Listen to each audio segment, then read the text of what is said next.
All right, welcome to another episode of the Ekkocast. I know it's been a little while, but we are back, and we are back just in time for the Mr. Olympia. That will be happening in 5 weeks, which means that it's heating up. Lots of people talking about it, trying to figure out who's going to be the new Classic Physique champion. Are we going to retain the Mr. O from last year? Who knows? So we're going to take and we're going to go through a bunch of different athletes. We're going to talk about whether we think they're overrated or underrated. In social media, there is so much of an atmosphere where people are trying to hype up their athlete that some people get put way to the top and other people get left off to the bottom. So I'm here with Charlie. Charlie does a lot of bodybuilding news. How else would you describe your channel? Pretty much cover everything. Bodybuilding, sports, jack of all trades, really at this point. Just keep it pretty neutral. So I pretty much just cover everything now. And he also just happens to be a very good power lifter. Seen some of his lifts before and very impressive, at least in my opinion. All right, let us hop right into it. The best story of the day, in my opinion, is Urs. So let's talk about Urs. If you don't know, Urs left Classic Physique. He's now going towards Open, and he just did his debut. So what are your overall thoughts on how he looked, how he placed? What do you think? I think him winning is absolutely absurd. Now, I saw him come out for the individuals and stuff, and I thought he looked fantastic. Like, there was a big difference from classic to now. Like, it's just crazy to think that, 260 pounds, like, adding, 35 pounds and that short of a frame is just ridiculous. Yeah, well, the thing that I've always wondered about him is he would talk about the fact that in order to make classic weight cap, he would have to lose muscle. And there's a lot of athletes who I've seen say that before. And I'm like, no, you just weren't as big as you thought you were. Yeah. But for him, it was legitimate. He actually had to lose muscle every time he came in. So my question is, how much did he, I don't know, but how much did he actually gain between now and then? And how much of it was just he finally didn't have to lose that muscle this time around? But 35 pounds, if you've never done bodybuilding before, the idea of an additional 35 pounds of stage weight is just mind-blowing. People will work their entire careers for that. Yeah. And he did it in a year. Yeah. So seeing him able to do that while still having striated glutes, while still having crazy conditioning, out-conditioning the other competitors, just absolutely crazy to me. And there was a lot of people saying that he kind of resembled a little bit of a Dorian Yates-ish look on stage. I see that. And I thought that was a pretty apt description of him because the way that he just came out with that crispness relative to the other competitors, I think he deserved the win.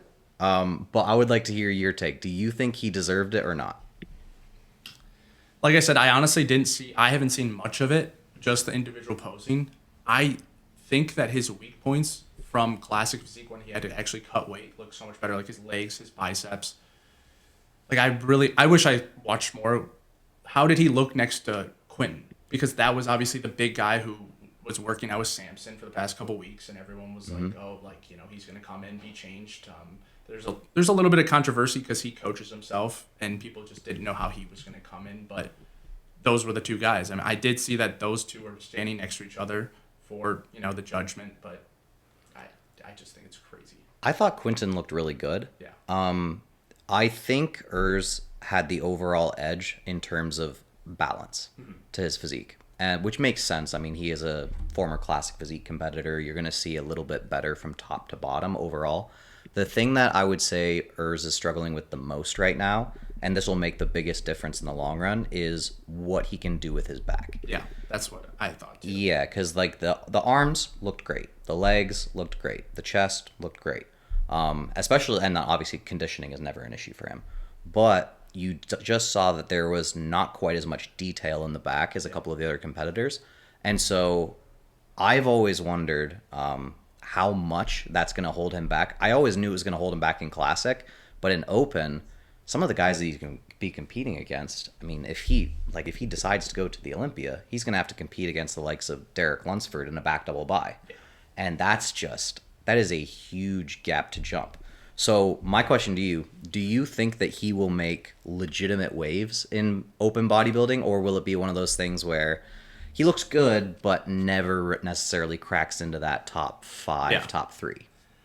I think his height plays a big role, and I think that's why Samson has been, he's the Mr. Olympia champ right now, because of he gives that more classic look, that more aesthetic look, and I feel like he's also going to bring that as well. So I think top 5 this year, if he does go, I don't think so. I think there's Martin Fitzwater, and I mean, I would be very interested, honestly, to see Urs next to Andrew Jacked. I feel like that would show, like, I know Andrew has had problems, coming in with true conditioning, so I think that would be very, like, interesting to see those two next to each other. I think the thing that's going to be nice to see with Urs is he's going to push the other competitors to bring better conditioning. Yeah. Because I think that is something that has been missing for a few of the guys who are in the top 10 right now, but aren't cracking into that top 3, is they'll come in. Andrew especially is one that's always been frustrating to me because he looks so good, especially when he's standing by himself. He looks amazing. And then when he stands next to somebody with 2% less body fat, it really exposes the areas that he's missing. And obviously I think he's 43 or 44 now, doesn't have a whole lot more time to dial that in. So I didn't even know his age because I know that he's an older no one knows competitor. his actual age. Like on Google, there's nothing. Oh, wait, really? It just says like around 40 years old. I'm pretty sure for Andrew Jacked. Dang, maybe I'm wrong. I don't know. I saw 43 or 44 really? Somewhere, but maybe that was just some Reddit thread or something like that. But I also wanted to talk about a few of the other like big names right now going into the Olympia. A lot of people are hyping up their guy, downplaying other people. Sometimes I'll see people downplay somebody who's clearly a top contender. I'm like, they're very, very good. The best in the world. Yeah, exactly. So understand when we go into this next part, when I say overrated or underrated, I'm referring to relative to how people place them in their minds to the other competitors. Because everybody we talk about is amazing. All right, there's no doubt about it, best in the world. But we're going to talk about whether social media specifically is overrating or underrating some of these athletes. So the first person I got to bring up, one of my favorites, I absolutely love him. Got a chance to work out with him, talk with him a bit. Seems like a phenomenal guy. Terrence Ruffin. He's obviously been out for a couple years. Wanted to put on some additional size before coming back to the Olympia. He has seemed to put on some additional size. Looks great. Obviously, his posing is always on the mark. Do you think right now in the current landscape he is overrated or underrated as a competitor? It's a good question. I mean, it's hard to say that he's underrated when I know what he's done in the past, especially now since, Bumstead is gone. But I do think to a certain extent he is being underrated because there's just a lot of guys. And I think obviously Sommerfeld is kind of covering that up. They have similar physiques in a certain sense, but I do think Terrence he's not going to be lower than third place. I don't see that happening. And even with the size of some of the additional competitors, because obviously the height is playing a role there. You think top 3 is a lock for him? I think just that waist ratio is just pretty insane. And I just think, obviously, his flow on stage is just, he's a guy who takes that very serious, and I think that's very crucial. Mm-hmm. For me, I would say as far as his overall ability to be at the top, it's almost entirely going to depend on his condition. Yeah. I think his shape is there, his flow is there, his posing is there. He obviously isn't as tall as some of the other competitors, so he's going to lose a little bit in terms of overall size, but his proportions are perfect. Yeah. So the question for me is, if he can bring better conditioning than he's ever brought before, I think he's lock for top 3, maybe even top 2. The question is going to be with how good of conditioning a lot of these other athletes have been bringing in. I've even been seeing just local I shouldn't say local, but pro shows that the 4th place person is just peeled out of their minds. And it's been really, really cool to see. I think the conditioning level this last year has been different than it ever has been. I don't know if that's partially due to the introduction of various GLP-1s, allowing people to diet a little bit harder and dig in a little bit deeper, but you're just seeing people consistently bring better conditioning. And so I'm wondering for him, if he's able to bring that next level, would you ever see it as a possibility? Because right now, obviously, the favorite is Mike Summerfield. Would you ever see it as a possibility for him to beat Mike, or do you think that one's a little bit too far? I truly think that one might be a little bit too far. I do know that I don't know if you've heard how much Mike seems to do like extra work. It sounds like right now he's been doing 2 workouts a day. He walks every day to the gym. He poses like twice a day. I mean, I feel like to a certain extent, I'm not obviously a pro at that level or anything, but that just seems like a lot of energy. Oh, yeah. And honestly, I think it might be, I don't know the right word, but like just a little bit too much. Overkill. Yeah. No, I would agree. I have not heard those things, but if that is the case, let's just say I would never. This feels wrong. Talking about the best in the world, saying something I wouldn't do with one of my athletes, but maybe they have a process, maybe they have a method that they found works well for them. But that does sound, at least from the outset, a little bit out of left field. Seems to be traveling a lot. I know that's not easy for any bodybuilder to do, and especially at that level when you win, people want to see you on stage, and he looks great right now through updates. So there's no doubt about that. So do I think Terrence would ever get over that hump? No. I think I think Mike Sommerfeld's quads are the best in the world, especially in classic. It's just absolutely insane. And I think from the back and front, I think his front double bi and back double bi are just lights out. Yeah. No, I would agree with that. I don't think, assuming he comes in conditioned, I don't think there is another competitor that can take that. Yeah. I think it's pretty much at this point, my opinion, I think it is it's a match for second place. But there are a lot of Brazilian fans who think otherwise. We're going to see a lot of dinosaurs in this comment. Yeah. So, Ramon Dino, overrated, underrated? Might be a hot take, but I think he's a little bit overrated for me, in my personal opinion. I think it's just because, for me, the big sweating problem, and I think that has to do with him making that weight. I personally think that's a big reason why he has that sweating problem, because not only did he have that at the Mr. Olympia, when he had to re-qualify, he did it for the Brazil Pro Show against Joseme, I believe, and he was still having the sweating problem. And that just isn't gonna look good, especially how bad it was last year. I think that's a big problem.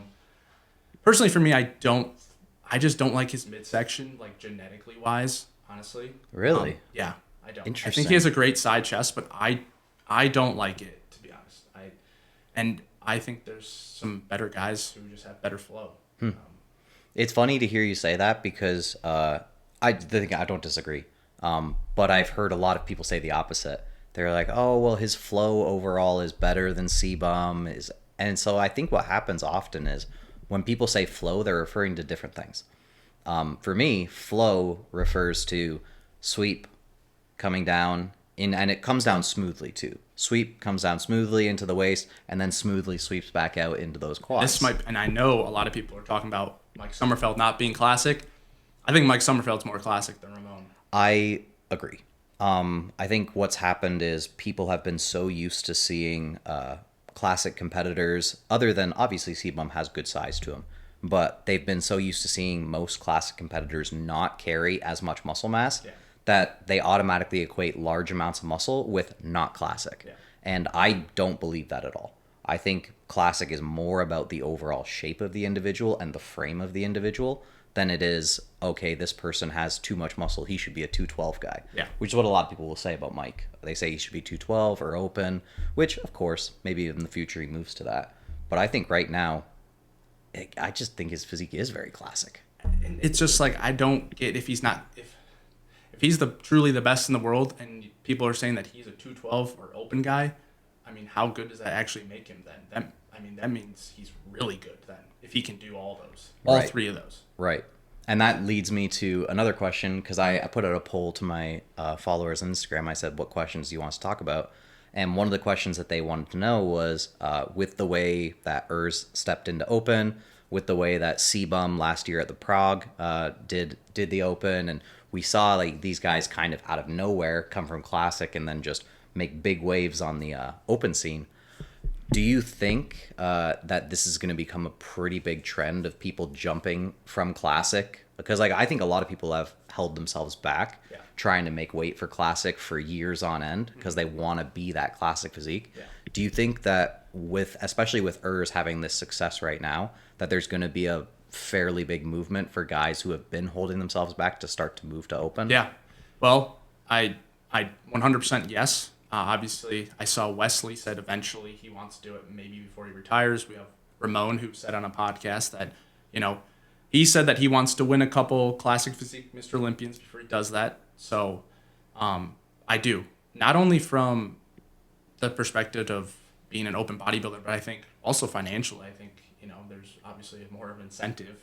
But I do. I think it's just, I think because how Urs looks, why not? Like, why not try that? And I know that some guys like Wesley, he's like, well, I want to be a family. I want to have a family and, be there and not be so like dialed in. But I think that might be hold some guys back, but I think it's definitely going to make people make that decision. Yeah, I agree. I've been wanting Ramon to move to open for a long time. Not because of the fact that he's not an incredible classic physique, but just because of the fact that he's always struggling to make weight, and he'd been in C-Bum's shadow for so long. My thought is, why not? Yeah. Why not give it a go? Why not see what you're capable of? Urs obviously does that, makes waves immediately. And I do think, and I could be wrong on this, but I do think that Ramon might have as much, if not more, potential in open than Urs does. I was just gonna say that. I was just gonna say actually I think Urs will do better than Ramon, to be honest. In the long run in open. Mm-hmm. So here's why I would disagree. And you could obviously be right. My firm belief is that when you have certain shape and certain lines, it can be, especially when you get to like 27, 28, which is where Urs is at right now, it can be very difficult to bring that out if it hasn't come out already. And so the one thing that is kind of holding back Urs is his back. Yeah. He lacks a little bit in terms of the overall details, even while being shredded, and lacks some of the thickness, even while being a relatively large individual. So my bridge that he will need to gap in order for me to change my mind on that is he'll need to have more actual thickness and lines in his back in order to make that happen. Whereas somebody like Ramon already has that. Mm-hmm. And so if he can get the size, and that's always the question mark, right? We don't know what would happen if they make the jump. Exactly. So we already know that Urs can do the size. Yeah. We don't know if Ramon can do the size to the same level. Yeah. So that's, for me, it's always going to be about, okay, if Ramon can do the size, then he'll be better. Yeah. If Urs can do the back, then he'll be better. And we just don't know at this point. And I think that was a great example because I saw a picture. It was more from the side, but Urs' hips and like bottom midsection, definitely like big difference. Big difference that I saw. Yeah. Because, again, 35 pounds of muscle, that's a lot. Well, Urs has always been an interesting one to me because I've seen a ton of people not like his physique. It's a very common thing for people to say, oh, why is he placing so high in the classic physique? I don't like his physique. But I thought last Olympia showed the reason. And it's because he doesn't necessarily look as nice and as pretty on his own. But then when he stands next to other competitors, he exposes their weak points. Yeah. So his legs, every single time he steps on stage, exposes the person next to him. Yeah. Does obviously, in this case, it didn't matter that it was open. Even in open, his legs were exposing other competitors. Yeah, and which I'm surprised. I didn't fully see it, but I thought Quentin's going into the show, his legs looked pretty insane. Yeah. So and then you had them standing next. When you see the shots of them standing next to each other, you'll be like, oh. Oh, there's the difference right there. No, it was pretty crazy to see. And I think the judges could have gone either way if they decided that they liked a little bit more of the proportions of the upper when it came to Beastwood. But the legs were just hard to ignore when you saw it standing next to each other. Which a lot of times people are like, oh, they take a look at the legs from the front and they think, oh, well, it's like this, so they just win those poses. Yeah. But they don't understand how much of a role it plays even when you turn around. And they don't realize how much seeing that additional mass to the outside, the glutes obviously having the striations going through them, just changes the entire look of the physique. And I think it, again, goes back to the same thing. Urs is tall, and Quentin is tall too, so I think that makes a difference. Yeah. I really do. No, I 100% agree. And that's why there's been people saying I actually had an argument with somebody the other day. It was pretty wild to me because the person claimed to be formerly a judge, and I had mentioned something about height when it came to bodybuilding, and they said, "Oh, height doesn't make a difference." I said, "No, it absolutely does," and they argued with me on it. And I said, if you take a person, you give them the exact same proportions, you make them 6 foot, you make them 5'6", and you stand them next to each other, you are going to pick the 6 foot person every time. And they said, no, that doesn't matter. I said, okay. Yeah. I'm like, find me an example of somebody with the same proportions and same overall size, conditioning, who was 6 foot, who lost to the 5'6" guy with those same things. You can't do it. Yeah, because the eyes are automatically going to be drawn more to that. Yeah, because when Chris was at Prague, I literally texted you. We were texting back and forth, and you were like, "Oh, Martin's got this." But I honestly, my eyes, I couldn't see it. I probably because it was Chris Bumstead, but my eyes were so drawn to Chris on stage on that live stream. It was ridiculous. And to be completely honest, the more I looked at it after the fact, the more I understood where people were coming from. Because at first I was like, okay, well, his quads are obviously not big enough relative to Martin. Martin's got more thickness through the back, so it's like obvious win. But the more I took a look at the shots from a distance, and I was like, okay, his lines make him really stand out. His conditioning, his shape really makes him stand out. So if you aren't going in there already with the mentality of, oh, the open bodybuilders have to have thicker quads, the open bodybuilders have to have, I can see why somebody would favor CBum in that comparison. And I even talked with some people who are fairly well versed in bodybuilding who also would have given CBum the win there. And I think it could have gone either way. Yeah. I mean, honestly, like, I was pretty strong at the time in my opinion on it. And the more I look back on it, the more I'm like, I would not fault the judges if they had given it to CBum in that case. Yeah, no, that's interesting. And with Chris on Prague, I did say the one critique I would go back for Urs would be, I think he should have worn blue or red trunks. So Urs, if you're seeing this and you go to the Olympia, I think they look so much better. That's so specific. Why? He was wearing black trunks, and I think with his skin and tan, I think it just pops more. Interesting. Yeah. Interesting. See, I've heard people talk about trunk color before in that sense, and it's never even crossed my mind. Like when Chris walked out on Prague with the blue ones, I thought it looked awesome. Like it just popped. Wow. Change the color of your underwear. Right? Yeah. Maybe you'll be a Mr. Olympia champ. Yeah. Oh gosh, man, we got off on a tangent there. All right, back to the overrated, underrated. I kind of already know a little bit of your opinion on this, but for the audience, Nas. Yep. One Punch Nas. Nile Darwin. Yes. Overrated or underrated in the current atmosphere? I think for the general prop, I want to say he's underrated, but I think he's just neutral. I think a lot of people think that he's going to place well. I do think people think he'll place top 10, but I think he has a chance of top 6, top 5, to be honest. Okay. Yeah. Maybe not through muscle mass. I think that might be his weak point, but I think like his frame is just beautiful. Oh, his frame is incredible. Yeah. And if you try to deny that, you're just denying reality at that point. But as far as I would say, and this is hard for me to say because he seems like an amazing guy. I think right now he's a little bit overrated. And not because of the fact that he's not an amazing bodybuilder with amazing potential. It's just I think people see his waist. Yeah.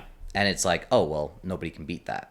And while I agree on that specific aspect, once you get to a certain point, the waist no longer adds to the visual impact the way that people think it does if the frame overall isn't big enough. Yeah. And so what you have is his proportions. He has a narrow waist, but he actually doesn't have wide shoulders.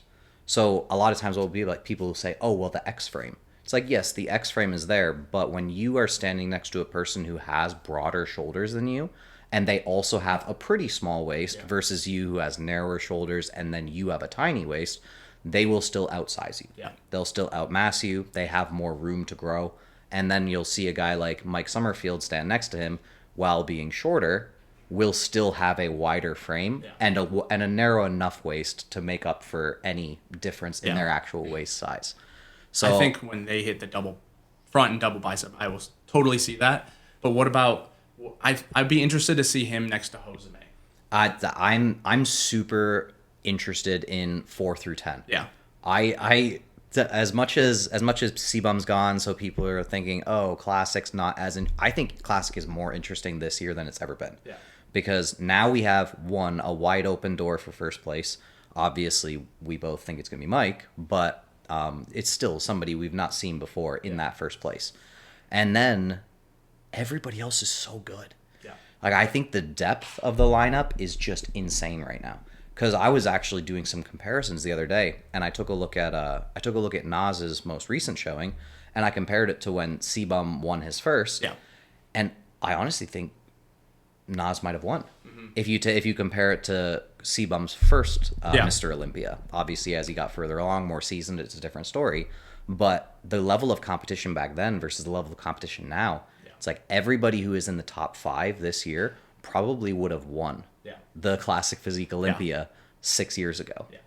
Maybe not. I can't remember if it would be 6 or 7, but somewhere around that many years ago, they would have taken first place. And so you're just going to see a crazy stacked lineup. First call out, second call outs, it's all going to be amazing. Do you think not? So you say he's overrated. Do you think he'll do at least top 10? I do. I think it's just going to be a mix. Yeah, I think he'll be top 10. And when I say overrated, it's not because of the fact that I don't even think he could take a top 5 placing. I think it's possible. I don't think it's a lock for sure, but I see a lot of people putting him in number 1. Oh, I've seen people putting him number 1, number 2, number 3, and I think other people would have to mess up for him to get into the top 3. Yeah. Rather than it being if they all show up at their best, he's in 3. Yeah. And I think one of the things that people they often underrate is lines. So he is obviously, if you were to take a silhouette, you'd be like, oh my gosh, that's number 1. Yeah. But if you take a look at something like the lines that go through his legs, he doesn't necessarily have as deep of separation through the quads as some of these other competitors, which makes a huge visual impact when they stand next to each other. Yeah. I think that's part of the reason why Urs stood out so much in the lineup today. Yeah. Was because when he stood there, even though some of the other guys had quads that were a decent size, the cuts in his legs were so much deeper. Yeah. So your eyes automatically get drawn towards that. Yeah. Where I don't think Nile has that quite yet. I don't know if that's something that will get better over time. But I would say his shape of quads is better than the lines that go through his quads. Yeah. And if you're a viewer and you don't know what we're talking about, look at Nas's legs and look at Mike Sommerfeld's. Yeah. Like his quads, like just the lines. Mike's so for the anatomy people, the rectus femoris changes everything. Rectus femoris and also the sartorius. I think the sartorius and the rec fem are the most underrated muscle groups in bodybuilding. Yeah. Because a lot of times what people will do is they'll talk around them without realizing they're actually talking about them. Yeah. So they'll talk about things like the density, the detail, the lines and stuff like that. It's like, okay, so what you're referring to is a good sartorius running from hip down to knee, and you're referring to a good rec fem running right down the center. And that's one of the things that I think is missing with people like Samson. Samson Dauda, amazing physique, looks so good. You put his quads next to a guy like Ronnie's, and yes, of course, Ronnie's quads are still bigger, but the main difference that I see is actually the detail. Yeah. And Samson is, like, I think people have mistaken detail for conditioning. Yeah. So what happens is they take a look at somebody like Samson, oh, he's not lean enough. It's like, if you take a look at the way his quads looked at the last Olympia, they were more than lean enough. It's just he doesn't have the ability, he doesn't have the muscle separation that Ronnie does. Yeah. So even if their conditioning was the same, you're still going to have those differences in height between the various vastus and rectus femoris muscles that you just don't get with guys like Samson. Man, that was a long tangent, but basically Nas, I think, looks amazing. I think he'll do great. What did he get last year? Was 11th. 11th? Yeah, I think he'll definitely improve upon that placing. Top 3 would be tough. Yeah. Would be top 3, no. Like I said, top 6, top 5, I think he has a chance for me. But No, I definitely think he'll be in the top 10. Top 5 is one of those ones where it's like, I could see it happening, but I don't see it being a for sure. So my opinion, a little bit overrated just because people saw his performance most recently and immediately started talking top 3. I think that's a little hasty. Yeah. But we'll see. Yeah, social media. I mean, I've seen a lot of people saying he's like top 10, and that's kind of it. So I'm interested. And this could make for an amazing little intro video if he gets like top 3. Yeah. Because then he'll be like, suck it. Yeah. Screw those guys on a podcast. Oh, right. For sure. For real. All right, next person. Oh, going right into a similar vein. I don't even know how to pronounce this. Is it Hosema? How do you don't pronounce know. it? I think I say Joseme. Okay. Well, his name is Joseme Beast. I think it's Jose Manuel is his Yes. actual name, Yes. right? Yeah. Jose Beast. Obviously, incredible conditioning. That's the thing everybody talks about. Overrated, underrated, top 5 out of top 5. Your thoughts? I wish I remembered off the top of my head the scorecard between him and Terrence. I don't remember. But it's so hard because these guys are literally the best in the world. I think, obviously, like, the conditioning is, I mean, lights from the back. I mean, it's just ridiculous. I'm just going to say underrated, I guess. I don't know.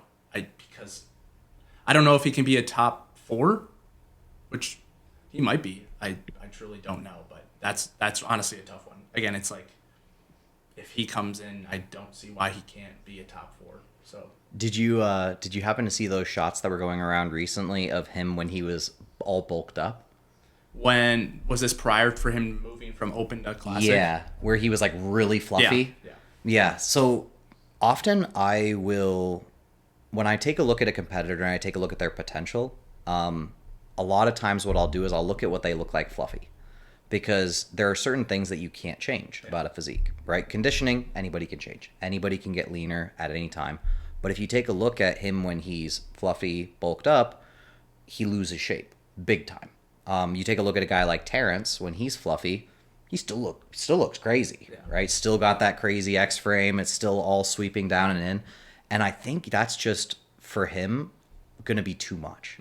I think that he is an amazing competitor. I think his muscularity, his definition, everything else, insane. Yeah. But he lost to Terrence twice, and I don't think Terrence was perfect. Yeah.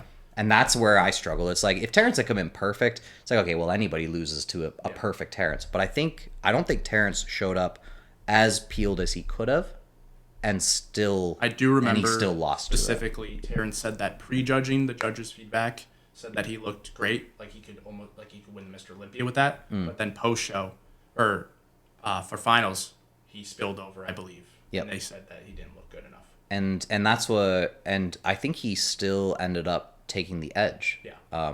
And that's where it's like, okay, well, if somebody who's not in their perfect condition still beats somebody who is in their perfect condition, or at least pretty close to as perfect as it can get, does that person have enough room to actually take it to the next level?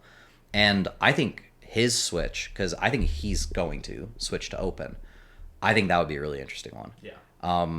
The only thing for him, and this is something that I've noticed with a lot of guys who want to go to open, if their legs don't fill out the way they could or the way that they should, open bodybuilders have massive legs.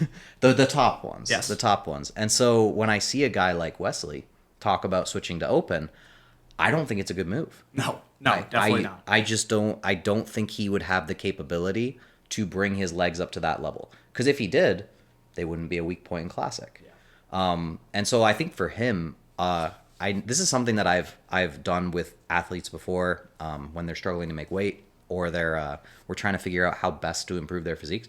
Is I've actually taken him purposely downsized in certain areas in order to give more room to grow in others. And I think if Wesley took a bit more of that route, where he said, you know what, I have a little bit more mass than I need in certain body parts. How about we take a little bit of that back and then just work our legs, try and get our legs up to the rest of it? I think that would be a better move for him than just saying, Which can't make weight, let's move up to open. The literal opposite of that now. He's said that he's trying to get to 300 pounds. I don't see it. Yeah. I don't see that being a way to... I just don't see how he would be able to switch to open if his legs can't get there in classic. And that's why you see guys like Urs, he steps into open, does amazing. Yeah. Strong point, legs. Mm-hmm. You see somebody like C-Bum step into open, does pretty well, but what was the main critique? The legs weren't as big as somebody like Martin. Yeah. And that's where it's, if your legs are domineering on you in classic and you're not necessarily able to get to where you want to be, I think those are the people that are going to do best in open, not the people who are struggling to grow their legs and then decide to go, and now you're competing with Hadi's quads. Yes. Or Samson's quads. Even guys like Derek Lunsford, what's the main critique with him? His legs. It's like his legs just aren't quite up to snuff. Even with a win under his belt, it's like the critique every time is the legs. Yeah. And his legs are big relative to guys like Wesley. Yeah. So I feel like for most people, they just don't realize, or they've never gone to a bodybuilding show, especially for open bodybuilders, to realize like the sheer like mass, or like even just someone up front. Like if you met like a Samson Dauda or Derek Lunsford in person, you would be like, this is just like, this is different. The other day I was at the airport and I was on my way back to Houston, and there was a guy standing in front of me. I looked at him and I looked down at his legs, and his calves were just massive. I'm looking at this guy. He looks like a professional bodybuilder. I'm like, I'm sure I have to know who this guy is. He turns around. It was Hunter Labrada. Oh, yeah. And I was like, okay, that makes sense. Like you were like, and it's true. Until you legitimately see it in person, people will take a look at people in their individual shots on social media platforms, and they're like, oh yeah, like these guys are really good. And then they step up next to a guy who is legitimately the top. Yeah. And I think that's part of the reason why people struggle when it comes to assessing physiques, is often they're assessing them based on how they look in ideal conditions and in their perfect situation. And so you'll see people say things like, oh, like these bodybuilders wouldn't do well back in the 90s. I had a big argument about this with somebody, actually with pretty much the entire internet the other day. Was it a detail?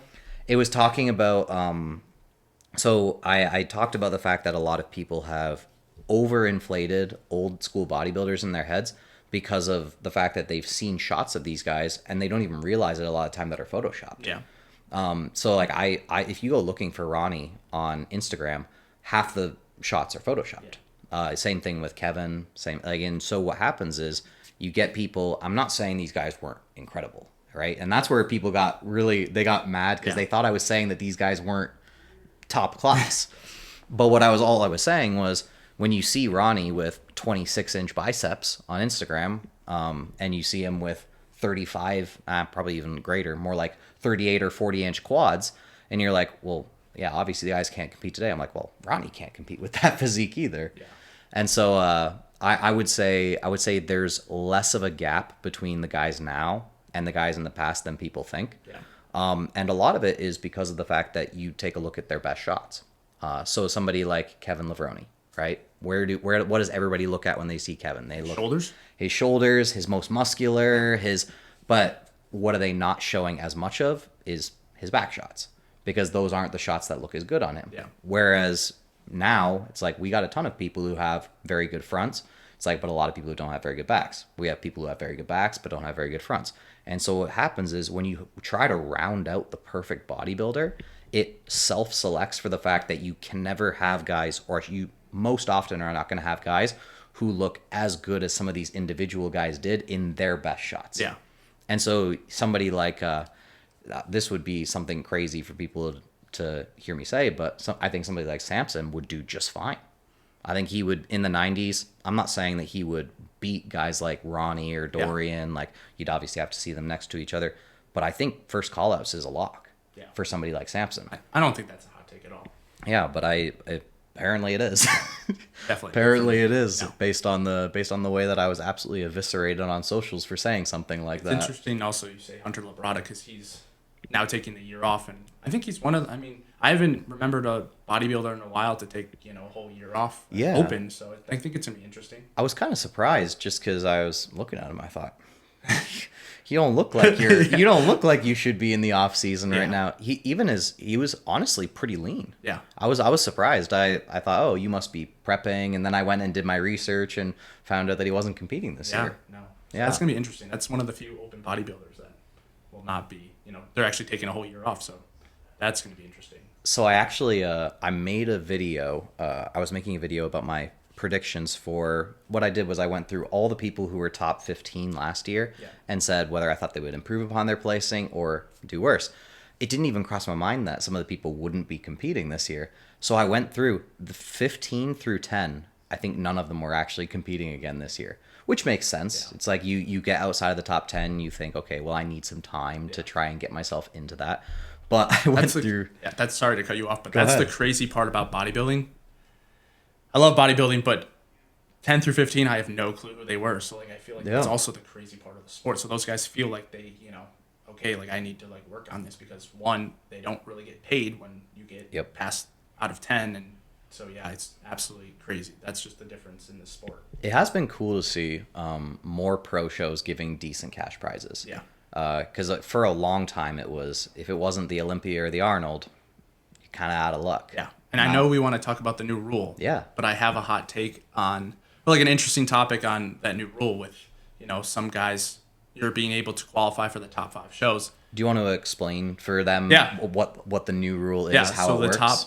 So the new rules is if you make it, or if you win the top 5 shows from, I believe, Pit Pro, Arnold, Dubai, Arnold, or I said Arnold again, but just the top 5 shows. There's the rules out there, and you automatically qualify because right now in Classic Physique, we're seeing 75 competitors on stage, and it's just out of this world. Like, nobody wants to watch all that, and it's just a cluster. I was looking at the qualified list beforehand, and I was just like, it just kept going, and I thought, man, this is, it's so now ridiculous. it's getting to, so if you win 2 of any of the shows, you will automatically qualify, and then after that, they'll take the top 25 guys with the most points, and I believe it's like the first place you get 10 points, and then it drops off pretty significantly. But I'm interested to see what happens with like the prize money with that now. I feel like those top 5 shows are going to be just like, the prize money is going to start really ramping up, but those other shows, it's going to, I think, decrease, honestly. Yep. It's going to be like just, and then Huge it comes gaps down between them. It comes down to the sport of bodybuilding actually being like strategic. Like, you're going to actually have to plan. And then that also goes into guys, I think, being really hush-hush about where they're competing, and which I honestly don't like. I love, seeing people, go throughout them. I actually don't like when bodybuilders hide their physiques. Obviously, I get why they do it, but Sure. it's just, I think, actually going to make a bit of a change from that standpoint where it's going to be more strategic, and, you're going to have to figure it out. Yeah. No, it's gonna make it a. There's been a lot of competitors who is just like, oh, I'll just show up at a random show, win, and then move on. Yeah. And I think it's going to be very, very interesting to see. You're going to see people who could be top 10, maybe even top 5 competitors, not get an Olympia qualification at the first show they go to. Yeah. And it's I could imagine that being incredibly frustrating if you don't know who's going to be at the show. Yeah. And I honestly wonder if some of these guys will just communicate with each other in the background. Yeah, that's interesting. Yeah, because I'm sure, like, somebody like, I guess they're already qualified, so they wouldn't count, but guys like Andrew and Fitzwater, where they're like, hey, are you going to the show? Are you going to the show? Yeah, that's actually smart, yeah. Yeah, because, who knows now what's going to happen. I mean, let's say Nick Walker wins, that's 3 guys who now don't actually have to do a show now. Mm-hmm. Wait, it would be 4 now, right? 4? Because we got Derek, Hadi, Samson, Hadi. About Hadi. Yeah, so if you aren't aware, if you win the Mr. Olympia, then you're qualified for life. So you don't have to do any of the. They kept that, I'm assuming. Unless right? 5 years you have to get like your license revoked. So if somebody, like Ronnie Coleman wants to come back on stage, you have to like technically get your card. Like, you have to like basically go to the IFBB and say that something. But yes. Wait, so would somebody like Big Ramy? So he's just like he would still not have to do that. He's still good. Okay.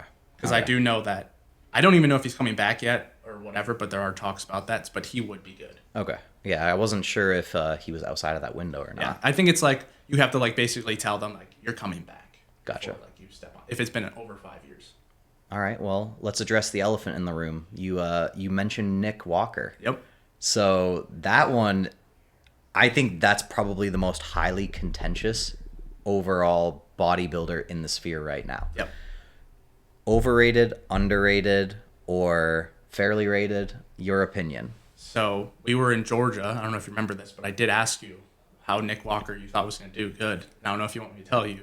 If you want to tell the audience what you thought. You can say whatever you want. Joel did not think he was going to place as well or win the show that he did, and I was actually very surprised that you said that, honestly.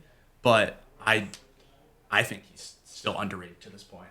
I just think that he's just freaky. Like, I don't know how else to say it. I think like somebody looks back. The mutant. If he wins, like people are gonna look back years from now and just be like, that is absolutely ridiculous. I think that guy is what true bodybuilding is.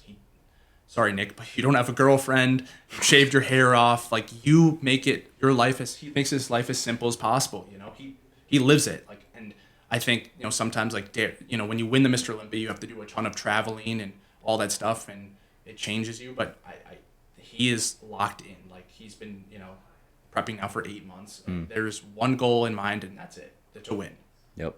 And I just think that he's still underrated, and we're gonna have to see, because obviously there's still controversy about the Pit Pro, and you know he's beat Samson, he's lost to Samson before, so I think he's underrated. I think he's just freaky. Yeah, I would actually agree with you on that. So you know how you said that I was like, oh, I didn't think you would. You didn't see me. Did you see my live stream of the Pit Pro by chance? No, because we were both live streaming. Oh, that's right. That's right. Okay. So when I live streamed the Pit Pro, just watching it go through, there's a video of me floating out there somewhere where I'm watching it, and when they didn't give it to him, I was just like silent for a while, because in my opinion, it was relatively obvious that he should have won. Yeah. That's how I felt about it. I can understand the arguments against it, but I thought with the amount of time they had them out there, running through the poses, you were just always coming back to him. It was just, okay, like and a lot of times they talk about where do your eyes get drawn to, and it was just like I just couldn't keep my eyes off of him each time. And so when they gave the result to Derek, I just took a look and I just thought either there was a mistake or they were making a very clear statement. Yeah. And I wasn't sure which one it was until Tyler Mannion came out and talked about it later and said that he actually had him winning. Exactly. Which I don't think people realize how big of a deal that is, because Tyler Mannion, he's the head judge for the IFBB, or what's his actual title? I don't know, but he's obviously at the table. Okay. I'm not sure. He's the most, I mean, he's the one whose opinion is people take the most seriously. So I don't know if he knows quite yet just how big that statement was. Yeah. Because when you have the best judge, or the one who's the most highly regarded judge in the world, say X person should have won, no matter how you try to spin it, no matter how people try to get rid of that in their head, they're going to remember that. Yeah. It's going to be, okay, the head judge, the best judge, the one who's the most highly regarded, thinks Nick Walker should have beat Derek Lunsford. Yeah. And now it's going to be in the back of their heads, am I doing something wrong if I don't give points to Nick? Yeah. And the only critique that he had, what it seemed like, was the gut, when they were kind of just like at a break and he was on stage. So I have told this to some of my athletes before. I just had a guy compete, and he's structurally not quite as good as the other competitors in Classic. He's just a wide waist guy, right? When he does his vacuums and everything, he looks fantastic. Yeah. No issue. But it's the in-between stuff. And I told him straight up, I said, look, you can try to tell everybody, or the judges can try and tell you the in-between poses doesn't matter, we just judge the actual poses. Yeah. They're going to notice, right? If you don't keep control of things in between your poses, they're going to see it. That was a big complaint about Phil Heath. And so I will really be curious to see this year, do they say, you know what, I was talking with somebody in the background the other day.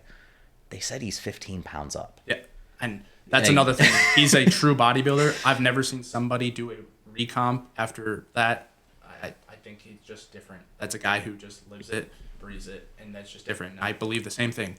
When he stepped on the stage, it was just wow factor. Yeah. I'm not going to lie, it's back to the same thing. Red trunks, perfect. It's the red trunks. Yes. It's always the red trunks. Yes. And just like the back, when Derek, everyone says he had the best back, and then they turned around, and it was just like, okay, maybe he does not have the best back, and that's like and going back real quick, the coach, Kyle Wilkes, who was Nick's coach, he did say that he totally believes that he won, But he did believe once he heard that they were coming back out for like the sudden death, he knew that they lost. Interesting. Because he was like, they wouldn't do this. If won. if they'd already made up their mind.